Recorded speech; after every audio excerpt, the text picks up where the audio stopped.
Nasaan na sila? Oh, asan yung mga nagtitinda dito? No vendors allowed. Anong ibig sabihin yan? Ano ka ba? Babasahin na lang eh. Bawal magkalat dito. English, Tagalog. Ikaw talaga. Oo nga, no? No, tsaka bawal. Pareho lang yun. Galing mo talaga. Bigating kay Isaac at Albert. Ano ba talagang address ni Michelangelo? 634B, Intrusyon. Mabuti pa, magtanong na lang tayo. Kaysa maligaw pa. Ito. Liga. Kuya, excuse me po pwede magtanong? Oo. Kilala mo ba si Michelangelo? Kaibigan kasi namin siya eh. Matagal na siyang hindi pumapasok sa school eh. May barbecuean siya.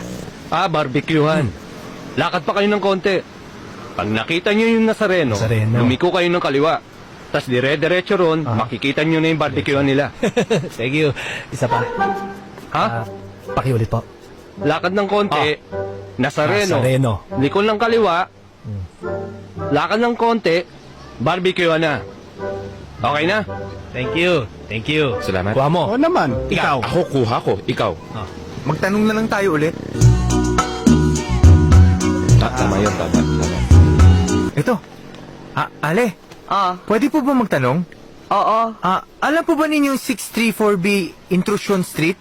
Yung bahay nila Michelangelo, yung malapit sa may Nazareno, iikot ka tapos diretso tapos malapit sa may barbecuehan.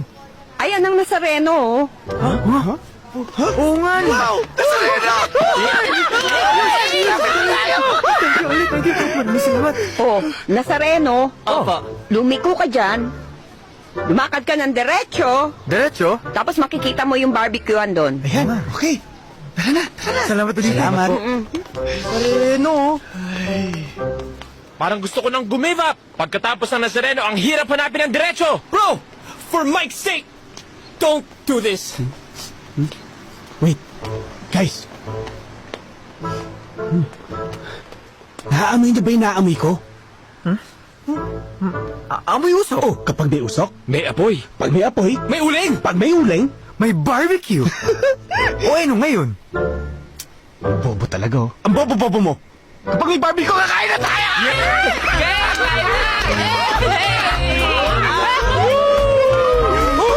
Albert!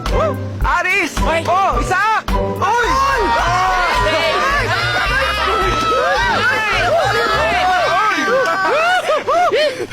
Mabuti na punta kayo rito. Hello po. Hello po. Hello. Bakit ba kayo nandito? Bibili kami ng barbecue nyo. Otay. Mozart, anak! Buti dumating ka na! Hi, Nay! Hi, Tay! Tay! Anak. Sila ba ang mga barkada mo? Oho. Dito ka nakatira? Oo. Eh, ba't di mo sinasabi sa amin? Kasi bahay ni Mike hinahanap natin, hindi naman sa akin. Sige kayo. Ito yung boarding house namin. Ayos may gym ba dito? Wala. Bro, ano ba nangyayari sa'yo? 3 araw ko nang di pumapasok. Pati barbecuehan sa school, wala na rin. Pinalis kami na eskwelahan eh. Humina tuloy benta ni tatay. Kaya dito na lang kami nagbenta sa bahay. Tumigil na rin ako sa pag-aaral. Grabe naman school yan. Inaapi ka.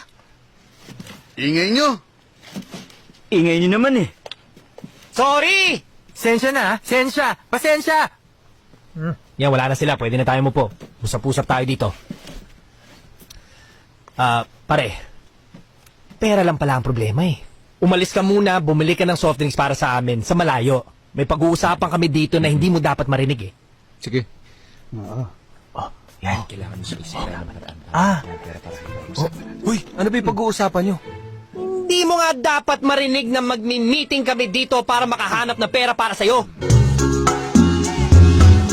Sayang naman, ngayon ka pa titigil, di ba? Kayo naman. Wag na. Nakakahiya eh. Hala, narinig niya. Kasi ang lalakas ng boses ninyo. Ganito na lang. Sige. Umalis ka na lang. Iibahin na lang natin ang pagmimitingan natin. Kalimutan mo yung una mong narinig. Wala yun. Alis ka na. Tuloy mo. Teka, ano naman yung bago niyong pag-uusapan? Magtutulong-tulong kami para makakuha ng pera. Oo. At ibibigay namin sa'yo.